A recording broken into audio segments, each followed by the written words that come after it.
Hello बच्चों, तो आज के क्लास में आप लोग का स्वागत है। और आज जो है आपका हमने ट्वेल्थ मैथमेटिक्स में 500 ऑब्जेक्टिव क्वेश्चन का सीरीज स्टार्ट किया है। और ये हमारा उसका पहला पार्ट है बच्चों। और इस पार्ट में यानी प्रत्येक पार्ट में हो सकता है कभी आपका 20 क्वेश्चन हो, कभी 30 क्वेश्चन हो, कभी 50 क्वेश्चन यहाँ तक हो सकता है। तो चलिए आज हम आपके लिए काफ़ी बेहतरीन प्रश्नों का जमावड़ा लेकर आए हैं। और ये आपके आने वाले एग्जामिनेशन के लिए काफ़ी यूज़फुल साबित होगा बच्चों। और देखिए पहला प्रश्न जो है हमने जो है सिलसिलेवार टॉपिक से आपको लेकर आए हैं। तो आप लोग ज़रा जल्दी से हमारे इस लाइव सेशन में जुड़ जाइए और जितने ज़्यादा से ज़्यादा संख्या बढ़ाइएगा हमें भी अच्छा लगेगा। और जितना आप मेहनत करोगे उससे कहीं ज़्यादा मैं मेहनत करूँगा, ये मैं आपसे वादा करता हूँ, ठीक है। और हमने काफ़ी सोच समझकर ये हमने 500 ऑब्जेक्टिव क्वेश्चन तैयार किया है और अपने स्तर से तैयार किया है और अपने एक्सपीरियंस के आधार पर हमने तैयार किया है। तो ज़रा आप लोग इस सेशन में जुड़ जाइए और देखिए। चलिए अब हम आज का क्लास का शुरुआत करने वाले हैं। और हमारा जो है पहला प्रश्न जो है आपका, देखिए आपके स्क्रीन पर दिख रहा होगा। कहता है ना, ये हमारा रिलेशन चैप्टर से लिया गया है बच्चों। कहता है यदि number of A is equal to M हो तथा आर ए पर परिभाषित हो तो कुल संबंधों की संख्या क्या होगी। हमारे इस सेशन में इंग्लिश मीडियम और हिंदी मीडियम के दोनों बच्चे हमारे साथ शामिल हो सकते हैं। और कहता है यानी कि if number of A is equal to M and R is defined on A, then find the total number of relation। यानी कि टोटल नंबर ऑफ रिलेशन हमें बतानी है कि क्या होगी। पहला ऑप्शन है बच्चों 2 to the power m square, दूसरा ऑप्शन है बच्चों 2 टू द पावर m, और तीसरा ऑप्शन है बच्चों 2 to the power m cube, और डी है आपका नन। तो प्रत्येक क्वेश्चन में मैं आपके समय दूंगा, आपको लगभग 30 से 35 सेकंड दूंगा, ताकि ये ऑब्जेक्टिव प्रश्न है। लगभग 30 से 35 सेकंड में क्वेश्चन का जवाब हाजिर हो जाना चाहिए। तो चलिए बच्चों, मैं देख रहा हूँ कि बहुत सारे बच्चे हमारे इस सेशन में जुड़ चुके हैं। और चूँकि ये हमारा ऑब्जेक्टिव टेस्ट सीरीज है, तो चलिए हम अब इसका आंसर बताने वाले हैं। कोई बात नहीं बच्चों, जिन बच्चों का आंसर जो है सही भी आ रहा है, आप क्या करो ना, मेरे साथ आप जुड़ जाओ और कलम कॉपी लेके साथ में बैठो और सारे क्वेश्चन को के साथ आंसर पे भी लिख डालो। तो मैं देख रहा हूँ बहुत सारे बच्चे हमारे इस सेशन में जुड़ चुके हैं और ये हमारा जो है और कुछ बच्चे इसका आंसर करना भी शुरू कर दिए हैं। तो ऑप्शन नंबर ए बच्चों बिल्कुल सटीक आंसर है, 2 to the power m square. इसका एक फार्मूला होता है बच्चों कि टोटल नंबर ऑफ रिलेशन जो होता है ये 2 to the power number of A into number of A होता है, ठीक है। तो चलिए बच्चों हम आगे बढ़ते हैं और देखते हैं कि हमारा दूसरा प्रश्न क्या है इस सेशन का। तो चलिए दूसरा प्रश्न भी आपके सामने मैं रखता हूँ, ठीक है। तो दूसरा प्रश्न देखिए हमारा क्या है। कहता है कि यदि नंबर ऑफ ए बराबर एम हो, यदि नंबर ऑफ ए बराबर एम हो तो ए क्रॉस ए के अवयवों की संख्या क्या होगी। If number of element of A is M then what is the number of A cross A. यानी कि इस क्लास में आप हिंदी मीडियम के बच्चे हो चाहे इंग्लिश मीडियम के बच्चे हो, दोनों हमारे साथ जुड़ सकते हैं। इसलिए हमने इस बार काफ़ी सोचा और समझा और परखा और हमने हिंदी और इंग्लिश साथ कम्बिनेशन में करके हमने क्वेश्चन को बनाया है, ताकि दोनों चाहे हिंदी मीडियम के बच्चे हो चाहे इंग्लिश मीडियम के बच्चे हो, दोनों इसका लाभ उठा सके। और आने वाला एग्जामिनेशन में हमारा बच्चों है ऑब्जेक्टिव प्रश्नों की संख्या का बढ़ोतरी हो सकता है। ये मेरा मानना है कि जहाँ हिंदी मीडियम वाले हो, जहाँ पे आपका 50 नंबर का हो सकता है 60 नंबर का हो जाए, जहाँ आपका 35 नंबर का ऑब्जेक्टिव आता है वहाँ 42 नंबर का ऑब्जेक्टिव हो जाए, ठीक है। यानी कि ऑब्जेक्टिव प्रश्नों की संख्या बढ़ने वाली है। तो ऑप्शन देखिए आपके सामने है, पहला एम स्क्वायर, बी जो है 2 to the power M, C जो है M to the power Q, और डी बच्चों हमारा नन है। डी जो है हमारा क्या है ना कि नन है। तो देखिए बहुत सीधी सी सवाल है कि यहाँ पे पूछता है ए क्रॉस ए, यानी कि कार्तीय गुणनफल होता है, समुच्चय का कार्तीय गुणनफल होता है ए क्रॉस ए के अवयवों की संख्या जो होती है, ये हमारा बच्चों होता है number of A cross A. Number of A cross ए बराबर जो होता है बच्चों नंबर ऑफ ए, और हमारा इंटू जो होता है ये नंबर ऑफ ए होता है। इस फॉर्मूला पर रख दो, आंसर आपका आ जाएगा।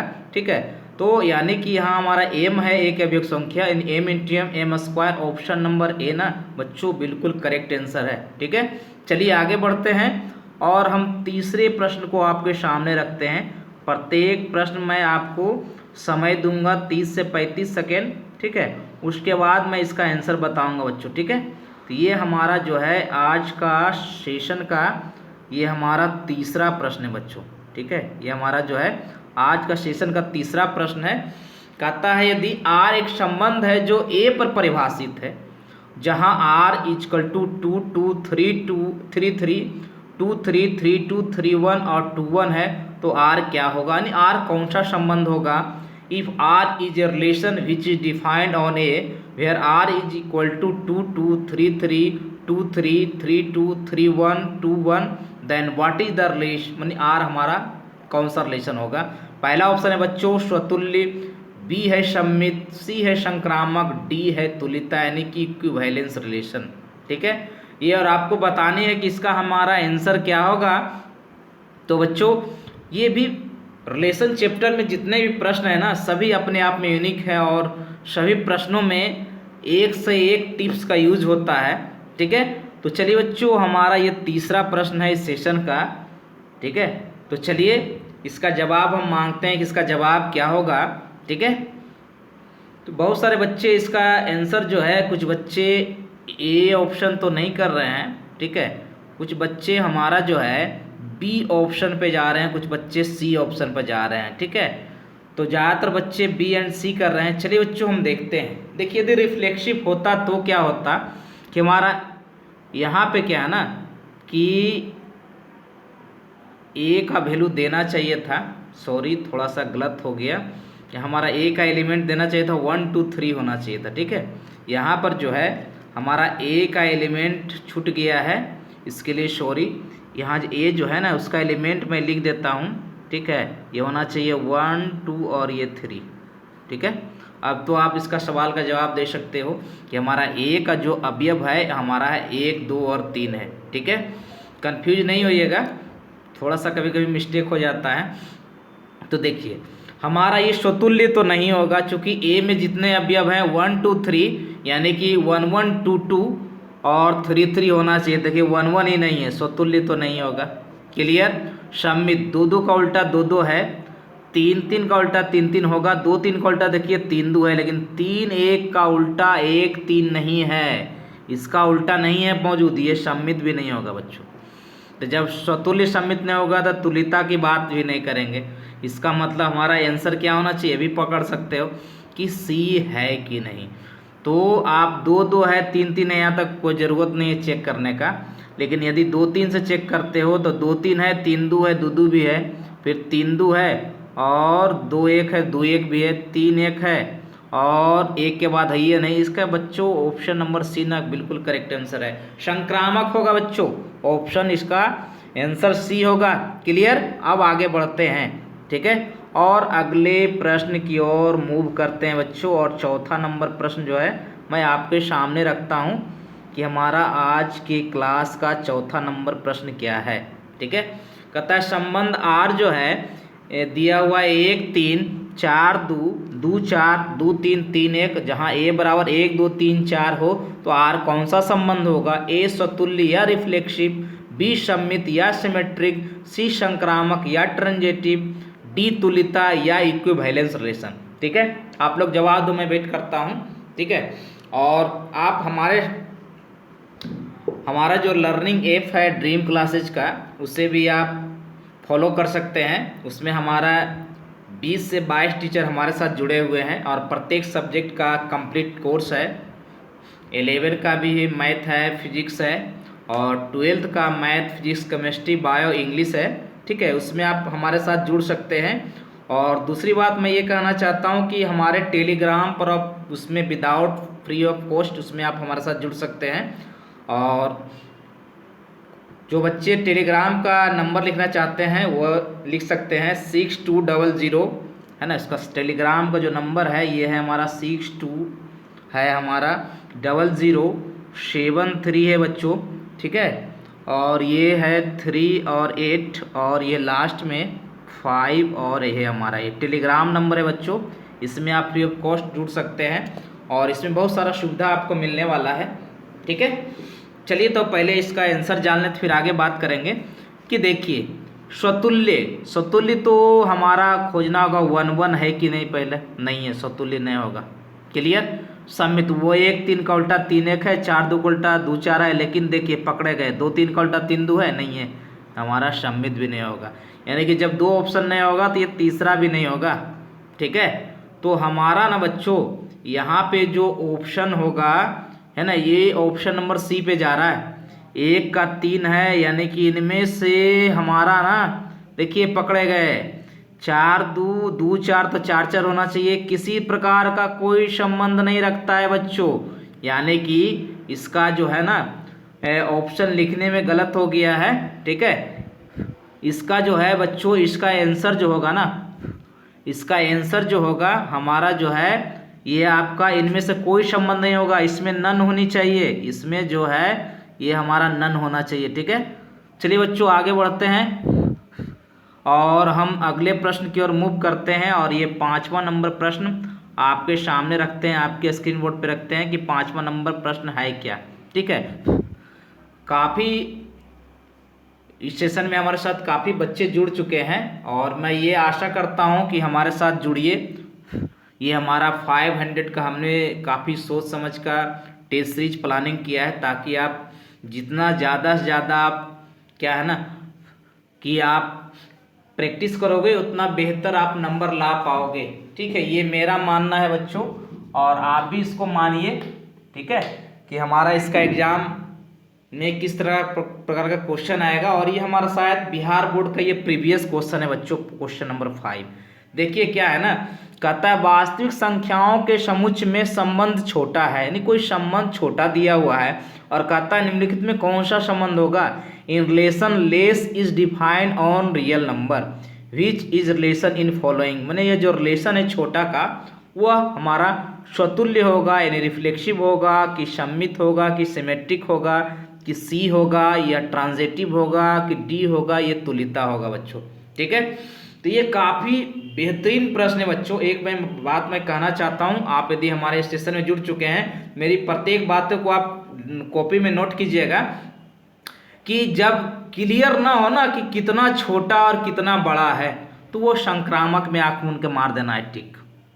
ठीक है, जब क्लियर ना हो कि कितना छोटा और कितना बड़ा है संबंध में, वो संक्रामक होगा, ऑलवेज ट्रांजिटिव होगा। लेकिन ये हमें बता दे कि संबंध जो दिया हुआ है, चाहे वास्तविक संख्या पर संबंध हो, चाहे पूर्णांक पर संबंध हो, चाहे प्राकृतिक संख्या पर संबंध परिभाषित हो, और इसमें दे देना कि कितना छोटा है और कितना बड़ा है। ठीक है, एक्स और वाई का जो रिलेशन है उसमें एक्स वाई से कितना बड़ा है या वाई जो है एक्स से कितना छोटा है, तो वह किसी प्रकार का कोई संबंध नहीं होगा। ठीक है बच्चों, मैं आगे बढ़ूं और हम अगला 6ठा नंबर प्रश्न आपके सामने रख रहे हैं। जो भी प्रश्न है काफ़ी बेहतरीन प्रश्न है बच्चों। ठीक है, और ये 6ठा नंबर प्रश्न तो काफ़ी लाजवाब प्रश्न है। देखिए क्या कहता है, कहता है यदि F maps A to B हो तथा number of A equal to M हो तथा number of B equal to N हो तो कुल फलनों की संख्या क्या होगी। If F maps A to B and number of A is equal to M and number of B equal to N then total number of function. पहला option M to the power N, दूसरा है N to the power N, और तीसरा जो है M is to N, और D जो है हमारा नन है। ठीक है, तो कोई बात नहीं बच्चों। ठीक है, इसका एक फॉर्मूला होता है, पहले आप लोग जवाब दीजिए, मैं ही बातें कर रहा हूँ, कुछ आप लोग भी बातें कीजिए। ठीक है, तो बच्चों देख रहे हैं कि बहुत सारे बच्चे जो है ना इसका ऑप्शन करना शुरू भी कर दिए हैं, और ये हमारा ना ऑप्शन नंबर कुछ बच्चे ए कर रहे हैं, कुछ बच्चे बी कर रहे हैं, कुछ बच्चे नन पर जा रहे हैं, कोई बात नहीं है बच्चों, ठीक है। हमारा जो है देखिए एक फॉर्मूला होता है, ये जो याद रखिएगा, यदि टोटल नंबर ऑफ फंक्शन पूछे ना तो हमारा होता है नंबर ऑफ बी और to the power number of A होता है। ये फॉर्मूला होता है कि बी के अवयवों की संख्या पर घात होता है ए के अवयवों की संख्या, इस पे आप बना लो, ठीक है। N to the power M, यानी ऑप्शन नंबर बी करेक्ट हो गया, ऑप्शन नंबर बी करेक्ट हो गया जी। चलिए आगे बढ़ते हैं और 7वें नंबर को आपके सामने मैं रखता हूँ, 7वां नंबर प्रश्न। चलिए 7वां नंबर प्रश्न आ गया और देखिए ये 7वां नंबर प्रश्न है हमारा, कहता यदि F maps A to B हो तथा एफ एकाएक फलन हो और ए के अवयवों की संख्या एम हो और बी के अवयव संख्या एन हो तो कुल एकाएक फलनों की संख्या क्या होगी। Total number of one function, ठीक है, यानी वन फंक्शन का हमारा क्या करना है, तो संख्या बतानी है। पहला ऑप्शन है एन पी एम, दूसरा है एम पी एन और तीसरा है एम पी एम और डी है एन पी एन। पी का मतलब परमुटेशन, क्रम से आप लोग को 11 क्लास में पढ़नी है, पढ़े होंगे, ठीक है, परमुटेशन एंड कम्बिनेशन, वहीं का ये पी यूज हुआ है बच्चों, ठीक है। तो बहुत सारे बच्चे इसका ऑप्शन करना शुरू भी कर दिए, चलिए कोई बात नहीं बच्चों, है ना, आप मेरे साथ बने रहिए, ठीक है। अभी एक से एक प्रश्न आएगा, बहुत मजा आने वाला है आज के क्लास में। तो इसका एक फॉर्मूला आता है बच्चों, ये याद रखिएगा कि हमारा होता है नंबर ऑफ बी और ये होता है पी और ये नंबर ऑफ ए होता है बच्चों। इस फॉर्मूला को यदि आप याद रखोगे ना तो समझ जाओगे ना कि हमारा ऑप्शन नंबर ए जो है ना करेक्ट है। ऑप्शन नंबर ए ना बिल्कुल करेक्ट आंसर है। चलिए ये हमारा 7वां प्रश्न था आज के सेशन का बच्चों, ठीक है। और चलिए आगे बढ़ते हैं और ये 8वें नंबर प्रश्न की ओर देखते हैं कि हमारा 8वां नंबर प्रश्न है क्या। तो कहता है देखिए यदि F maps A to B हो और एफ एकाएक आच्छादक फलन हो तो नंबर ऑफ ए बराबर नंबर ऑफ बी बराबर एन हो तो कुल एकाएक आच्छादक फलनों की संख्या क्या होगी। Find the total number of one onto या bijective function. Clear. Factorial N कि N to the power N, तीसरा एन पी एन और डी नन, ठीक है। बहुत अच्छा सवाल है, बहुत अच्छा प्रश्न हमें लगा, मैं इसे सिलेक्ट करके ले आया, है ना। एनसीईआरटी बुक में भी ये हमारा क्वेश्चन है बच्चों, ठीक है। संभवतः ये विविध में पढ़ना है क्वेश्चन, ये कोई बात नहीं, विविध रहे, प्रश्नावली रहे, एक्सरसाइज रहे, सबों का क्वेश्चन है ना, प्रैक्टिस कर लेना। ऑब्जेक्टिव के लिए जितना प्रैक्टिस कीजिएगा उतना आपके लिए अच्छा होगा। और यदि आप ऑब्जेक्टिव में स्कोरिंग ज़्यादा कर लेते हो, यानी हमारा यदि 50 ऑब्जेक्टिव है, यदि 45 प्लस करते हो बच्चों, तो मेरा मानना है कि आप 85 प्लस मार्क्स ऐसे ही ले आओगे, ठीक है। तो इसका ऑप्शन नंबर ए है और ऑप्शन नंबर सी दोनों करेक्ट आंसर है बच्चों, ठीक है। इसलिए इस क्वेश्चन को कंफ्यूज नहीं होगा, है ना। ये जो फॉर्मूला होता है ना, जिसके पहले हमने एकाएक फलन का बताया, बिल्कुल सेम प्रोसेस होता है, खाली उसमें यहाँ पर एम और एन क्या होता है, बराबर होता है, ठीक है। आगे बढ़े, चलिए बच्चों आगे बढ़ते हैं और अगले प्रश्न की ओर मूव करते हैं। और अगला प्रश्न देखिए, ये भी काफ़ी धांसू प्रश्न है बच्चों, ठीक है। क्या कहता है क्वेश्चन नंबर 9, यदि एफ एकाएक फलन हो तो इसके लिए क्या शर्त होगा। What is the condition for one function. पहला है इफ एफ ऑफ x1 बराबर एफ ऑफ x2 हो तब x1 बराबर x2 हो जाए। दूसरा कहता है यदि एफ ऑफ x1 और एफ ऑफ x2 हो तब x1 x2 के बराबर ना हो। तीसरा कहता है कि यदि एफ ऑफ x1 बराबर एफ ऑफ x2 हो तब x1 x2 के बराबर ना हो। तो इसका मतलब ये ना बच्चों, ये हमारा 4 ऑप्शन दिए हैं। इस तरह का प्रश्न हमारे प्रीवियस जो हमारा, आप क्या करो ना, एनसीईआरटी बुक रखो साथ में, चाहे फिजिक्स पढ़ रहे हो, केमिस्ट्री पढ़ रहे हो या कुछ भी पढ़ रहे हो, और प्लस क्वेश्चन बैंक दोनों आप साथ में रखोगे ना, तो ये आपका सोने पे सुहागा साबित होगा, ठीक है। तो चलिए बच्चों, मैं देख रहा हूँ कि बहुत सारे बच्चे ऑप्शन नंबर ए भी कर रहे हैं, कुछ बच्चे शायद बी पर भी जा रहे हैं। कोई बात नहीं बच्चों, आप जवाब तो दो, सही या गलत, फिर मैं बताऊंगा कि इसका आंसर क्या सही है। ठीक है, ऑप्शन नंबर ए नोट कर लो। ऑप्शन नंबर ए बिल्कुल करेक्ट आंसर है जी, कि एकाएक फलन के लिए शर्त है यदि एफ ऑफ x1 बराबर एफ ऑफ x2 हो तब x1 बराबर x2 हो जाए। ठीक है, क्लियर। चलिए आगे बढ़ते हैं, और ये 10वां नंबर प्रश्न हम आपके सामने रखते हैं। क्वेश्चन नंबर 10वां कहता यदि एफ आच्छादक फलन हो तो इसके लिए क्या शर्त होगा। If F is onto function then what is the condition for its, माने इस आच्छादक फलन ऑन टू फंक्शन के लिए क्या कंडीशन हो सकता है। ऑप्शन नंबर है F of A equal to B, option number B है F of A is not equal to B, और सी है F of A is equal to minus B, D है आपका नन। तो हमें बताने हैं कि एफ आच्छादक फलन है तो इसके लिए क्या कर शर्त होगा। तो यहाँ पर ना बच्चों एक शब्द पढ़े होंगे आप लोग ना, रेंज। ठीक है, रेंजवा जो बराबर हो वो है ना, वो कोडोमेन के बराबर होता है जी। रेंज होता है कोडोमेन के बराबर होता है, यानी कि एफ ऑफ ए बराबर बी हो जाएगा। एफ ऑफ ए रेंज हो गया, बी कोडोमेन हो गया। क्लियर। चलिए अब 11वां नंबर प्रश्न आपके सामने रखते हैं, और देखिए कहता है क्या, यदि एफ अंतःक्षेपी फलन हो तो इसके लिए क्या शर्त होगा। ये सभी क्वेश्चन ना हमारे प्रीवियस ईयर में आया हुआ प्रश्न है बच्चों। कहता है if F is into function then what is the domain for its, माने condition for its, sorry condition for, इसके लिए क्या शर्त होगा।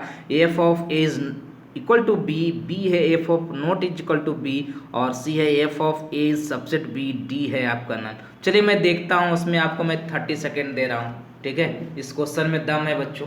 ठीक है, और ये VVI प्रश्न भी है और प्रीवियस ईयर क्वेश्चन भी है बच्चों। अब ना हमारा पहले क्या है ना कि हमारा बिहार बोर्ड हिंदी मीडियम में बच्चे में के एग्जामिनेशन में जो है ना, हमारा ये पहले इनटू फंक्शन से क्वेश्चन नहीं पूछता था ना, अब हमारा क्वेश्चन पूछना शुरू कर दिया है बच्चों। ठीक है, तो इसका ना कि यहाँ पर रेंज जो होता है ना, RANG रेंज जो होता है, रेंज जो होता है ना बच्चों, ये हमारा कोडोमेन के बराबर नहीं होता है।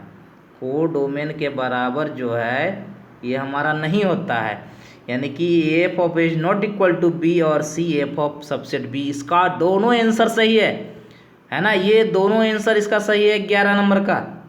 चलिए आगे बढ़ते हैं, और ये हम आपके सामने 12वां नंबर प्रश्न को रखते हैं।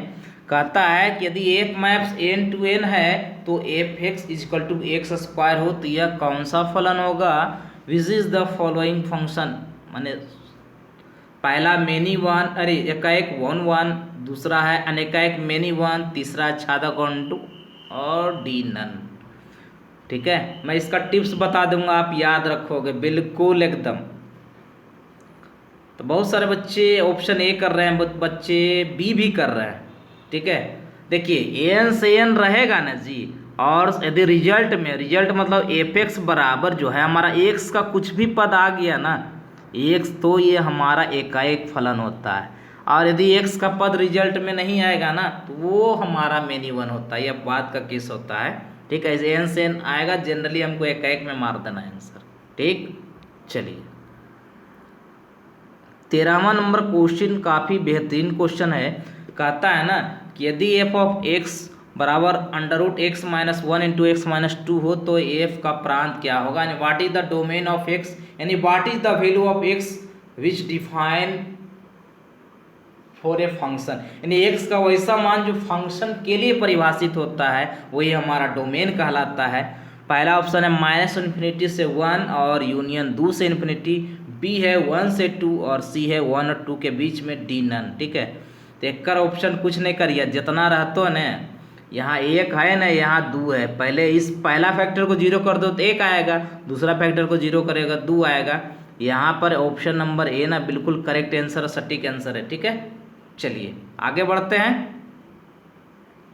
और अगला प्रश्न हम आपके सामने रखते हैं, और अगला प्रश्न भी काफ़ी बेजोड़ प्रश्न है। कहता है यदि एफ एक्स और x minus one two minus x तो एफ का प्रांत क्या होगा। थोड़ा सा हमने मॉडिफाई किया है अगले प्रश्न से। देखिए दोनों प्रोडक्ट जो था ना उसमें वेरिएबल क्वांटिटी जो था, यानी कि जो चर राशि जो था दोनों पॉजिटिव था। देखिए एकरा में पॉजिटिव है, एकरा में नेगेटिव है ना जी। तो यहाँ पर एफ का प्रांत क्या होगा, तो यहाँ पर क्या है ना कि जब एक पॉजिटिव निगेटिव हो ना तो दोनों फैक्टर को आप क्या कर दो, x माइनस 1 बराबर 0 तो एक आ गया, x माइनस 2 बराबर 0, दोनों तरफ क्लोज इंटरवल लगा दीजिए, यानी ऑप्शन नंबर सी बना, सी जो है हमारा करेक्ट आंसर है। ठीक है, चलिए आगे बढ़ते हैं बच्चों, और ये 15वां नंबर प्रश्न की ओर बढ़ते हैं और बताते हैं कि हमारा 15वां नंबर प्रश्न क्या है। देखिए 15वां नंबर प्रश्न में हमारा क्या कह रहा है। 15 नंबर प्रश्न में कहता है यदि एफ एक्स बराबर एक्स स्क्वायर प्लस 1 हो तो एफ का प्रास क्या होगा। रेंज पूछ रहा है, एफ का रेंज यानी बाई का मान। पहला ऑप्शन है 1 से इन्फिनिटी, दूसरा है -1 से +1, तीसरा है 0 से 1, डी है नन। ठीक है, तो यदि इसका पूरा सॉल्यूशन आप देखना चाहते हैं तो हमारे ड्रीम क्लासेज के ऐप्स को डाउनलोड कर सकते हैं और उसमें आप 12th मैथमेटिक्स का कोर्स आप पढ़ सकते हैं। वो मात्र 299 रुपीज़ की है और इसकी वैलिडिटी 1 साल है। कंप्लीट आपको पैकेज, कंप्लीट पूर्ण विधि को मैंने उसमें समझाया है। ठीक है, कि हमारा किस प्रकार से रेंज डोमेन सब निकाला जाता है। ठीक है, तो इसका ऑप्शन नंबर बच्चों बी ऑप्शन करेक्ट है। ठीक है, आप सभी बच्चे जितने इस सेशन में जुड़ चुके हैं कमेंट बॉक्स में आज बताइएगा ना कि हमने कितना क्वेश्चन एकदम बिल्कुल ईमानदारी पूर्वक आपने कितना क्वेश्चन सही बनाया है। ठीक है, पर डे मैं पूछूंगा और ऐसा नहीं कि अपने मन से बोल दिए। ठीक है, तो इससे क्या ना आपको कॉन्फिडेंस जागेगा बच्चों। ठीक है, आप पे कॉन्फिडेंस आएगी। जब तक आपका आत्मविश्वास नहीं बढ़ेगा तो क्वेश्चन ना हिलेगा ना डुलेगा। ठीक है, चलिए बच्चों आगे बढ़ते हैं और ये 16वां नंबर प्रश्न जो है ये काफ़ी बेहतरीन प्रश्न है ना। कहता है एफ एक्स और x square plus x plus 2 बटा एक्स स्क्वायर एक्स प्लस 1 का प्रास क्या होगा। रेंज पूछ रहा है, वाई का मान पूछ रहा है। What is the range of F. पहला ऑप्शन है 1 से इन्फिनिटी, बी है 1/7 से 3, सी है 1 और 7/5 के बीच में, डी नन है। ठीक है, तो इसमें क्या है ना ऑप्शन आपका करेक्ट होना चाहिए। ऑप्शन यदि आपका करेक्ट हो गया ना तो क्वेश्चन भी ना बिल्कुल एकदम फिट बैठता है। ठीक है, तो इसीलिए कोई भी क्वेश्चन हो ना बिल्कुल एकदम सटीक बनाना है कि इसका आंसर क्या होगा। तो मेरे हिसाब से ना ऑप्शन नंबर डी होगा। आप पहले कैलकुलेशन कीजिएगा। इसका ऑप्शन संभवतः जो है ये हमारा जो है संभवतः इसका आंसर जो होना चाहिए, हमारा कन्फ्यूज़न थोड़ा सा है कि इसमें कन्फ्यूज़न वाली बात होती है, इसलिए घबराना नहीं है।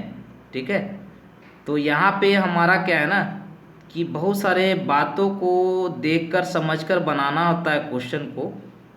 ठीक है, तो यहाँ पर हमारा ऑप्शन जो है ना डी है ऑप्शन। ऐसे इसका आंसर मेरे हिसाब से ना ये 1 से हमारा जो होना चाहिए 7/3 होना चाहिए। 7/3 देखिएगा सॉल्यूशन करके। ठीक है, क्वेश्चन नंबर 17वां जो है ये भी काफ़ी सोच समझकर मैं सिलेक्ट किया हूँ इस क्वेश्चन को। कहता है यदि ई बराबर 1 2 3 4 और ई एफ बराबर 1 2 हो तब ई से एफ पर आच्छादक फलनों की संख्या क्या होगी। ठीक ना, चलिए बताइएगा कि इसका आंसर क्या होगा। थोड़ा सा बताना है बच्चों कि इसका आंसर क्या होगा। अब क्लियर है। ठीक है, इसका ऑप्शन नंबर जो है ना ए करेक्ट आंसर है। इसको याद कर लो ना कि ऑप्शन नंबर ए होगा, यानी कि 2⁴ और ये -2, 4 हो गया हमारा ई के अवयवक संख्या और यही 2 जो हो गया एफ के अवयवक संख्या। ठीक, आगे बढ़ते हैं और ये 18वां नंबर प्रश्न देखिए आपके सामने आ गया। ये भी काफ़ी बेहतरीन प्रश्न हमने संयोग करके रखा है। कहता यदि ए बराबर 1 2 3 हो तो 1 2 को शामिल करते हुए कुल तुल्यता संबंधों की संख्या क्या होगी, यानी what is the total number of equivalence relation, है ना। तो ए ऑप्शन है 2, बी है 3, सी है 4, डी है नन। ये बार बार पूछा गया प्रश्न है बच्चों, ये क्वेश्चन नंबर 18 और ये अभी तक है ना बिहार बोर्ड में खास करके 4 या 5 बार क्वेश्चन पूछा गया है। ठीक है, तो ये हमारा 18वां नंबर का जवाब आप लोग दीजिए, मैं इंतज़ार करता हूँ। ज़्यादा समय नहीं दूंगा, फिर भी आप कलम कॉपी के साथ मेरे साथ बैठिए और इसका आंसर लिखिए कि इसका आंसर क्या होगा। ठीक है, और कमेंट बॉक्स में ज़रूर कमेंट करें कि आप आज के क्लास में आपने कितना क्वेश्चन को अटेम्प्ट किया, बिल्कुल ईमानदारी पूर्वक, सही या गलत। ठीक है, मैं अब इसका ऑप्शन आंसर बताता हूँ। ऑप्शन नंबर ए ना बिल्कुल करेक्ट आंसर है, यानी A2। ठीक है, चलिए आगे बढ़ते हैं। अब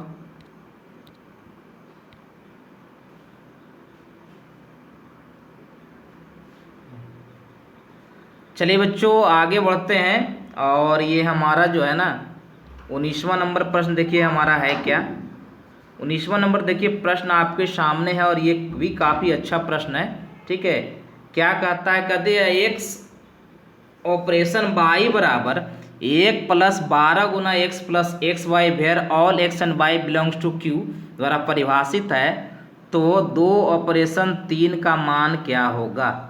2 ऑपरेशन 3 का मान क्या होगा बच्चों। ठीक है, तो ये देखिए क्या कहता है ना कि 2 ऑपरेशन 3 का मान क्या होगा, तो बताइए आप लोग। बहुत सीधी सी सवाल है, बहुत अच्छा सवाल है। एक्स को पहला मान लो और वाई को दूसरा मान लो।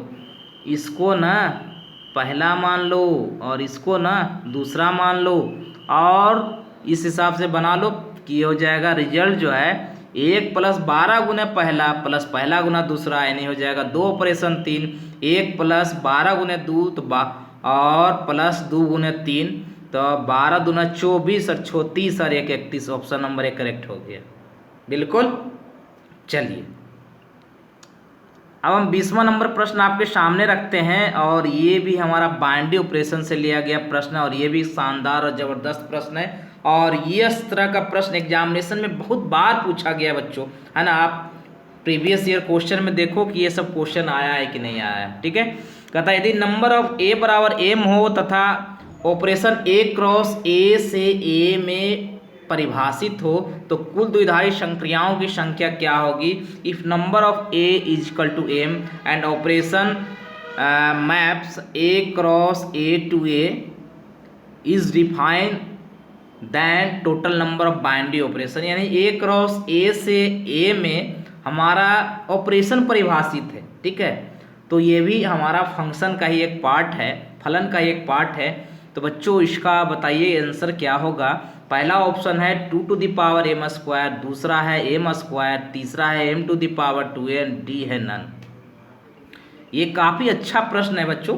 ठीक है, तो चलिए मैं इसका आंसर बताने वाला हूँ, और ये 2 to the power m² ना ये इसका काफ़ी सुटेबल और परफेक्ट आंसर है।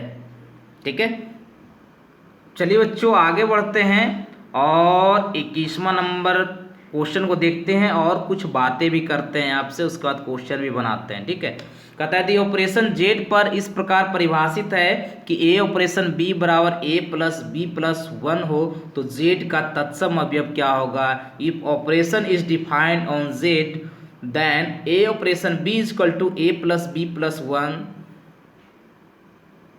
तो कहता है what is the identity element of set, यानी ऑप्शन ए है -1, बी है 1, सी है 0, डी है नन।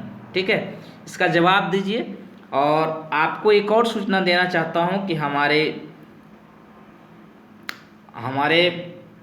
एप्स पर आपका क्रैश कोर्स जो है स्टार्ट हो चुका है, और उसमें हमारा जो कोर्स है वो आपका कंप्लीट कोर्स है। ठीक है, उसे आप ले सकते हैं, और उसमें हमारा शॉर्ट क्वेश्चन, लॉन्ग क्वेश्चन, और प्रत्येक हमारा जो है उस प्रत्येक टॉपिक पर आपको उसका अलग से वीडियो लेक्चर मिलेगा, और उसमें क्या ना एक से एक बेहतरीन आपका टिप्स भी मिलेगा।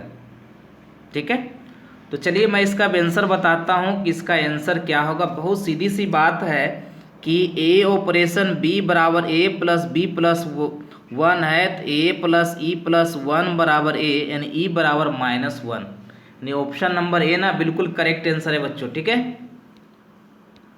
चलिए आगे बढ़ते हैं, और ये 22वां नंबर प्रश्न क्या क्वेश्चन है, और ये बार बार पूछा गया प्रश्न है बच्चों एग्जामिनेशन में। कहता है माना कि a बराबर 1 2 3 है, तो निम्नलिखित में किस फलन a maps A to A का प्रतिलोम फलन प्राप्त नहीं होगा, यानी जो एकाएक आच्छादक होगा ना उसी का प्रतिलोम फलन नहीं होगा। देख लेना कि एकाएक आच्छादक कौन है, A है कि B है कि C है कि D है। ठीक है, तो 1 1 है, 2 2 है, 3 3 है, एकाएक आच्छादक है क्या, है ना जी। चलिए बी जो है 1 2 है, 2 1 3 देखिए पकड़े गए। सेकेंड एलिमेंट जहाँ मिलेगा ना बाबू, वहाँ पे वह एकाएक फलन होबे नहीं करेगा, यानी कि ऑप्शन नंबर हमारा जो है ना बी करेक्ट आंसर यहीं पे पकड़ा गया। ठीक, चलिए आगे बढ़ते हैं और 23वां नंबर प्रश्न आपके सामने रखते हैं। ये भी प्रश्न बार बार पूछा गया प्रश्न एग्जामिनेशन है बच्चों। ठीक है, क्या है हमारा, कहता है कि यदि एफ एक्स बराबर 2 to the power 2 minus X square to the power half हो तो फोप क्या होगा। इस तरह का प्रश्न जो है हमारे एग्जामिनेशन में आ चुका है। हमने थोड़ा सा वेरिएशन डाला है और आपको आंसर बताने के लिए बोला है कि इसका ऑप्शन क्या होगा। पहला एक्स है, दूसरा माइनस एक्स है, तीसरा एक्स स्क्वायर, डी है आपका नन है बच्चों। ठीक है, तो चलिए मैं ही बता देता हूँ, इसका ऑप्शन नंबर ना ये बिल्कुल करेक्ट आंसर है। ठीक है, चलिए आगे बढ़ते हैं और ये 24वां नंबर प्रश्न को आपके सामने रखते हैं। क्या कहता है 24वां नंबर प्रश्न, कहता है यदि एफ मैक्स आर से आर हो जहाँ एफ एक्स बराबर 3x माइनस 4 हो तो एफ इनवर्स एक्स क्या होगा। ये भी BBI प्रश्न है, ये भी एग्जामिनेशन बहुत बार आ चुका है। ऑप्शन नंबर ए है एक्स प्लस 4/3, बी है एक्स माइनस 4/3, सी एक्स माइनस 3/4, डी नन है बच्चों। ठीक है, तो यहाँ इनवर्स निकालना है, प्रतिलोम फलन निकालना है।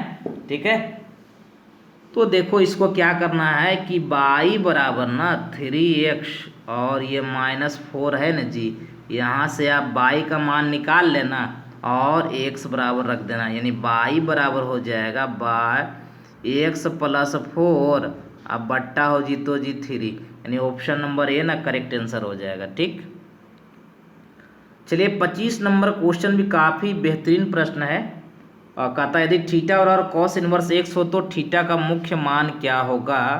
तो पहला ऑप्शन है 0 से पाई, बी है -π/2 से π/2, सी है 0 से π/2 और डी नन है।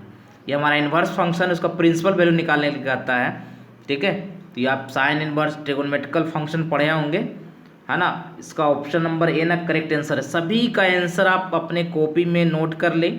ठीक है, और अभी एक से एक प्रश्न ऑब्जेक्टिव मैं लाऊंगा और उसको क्या है ना रिवाइज करते रहना है, यानी क्वेश्चन को एक बार बना डालना है।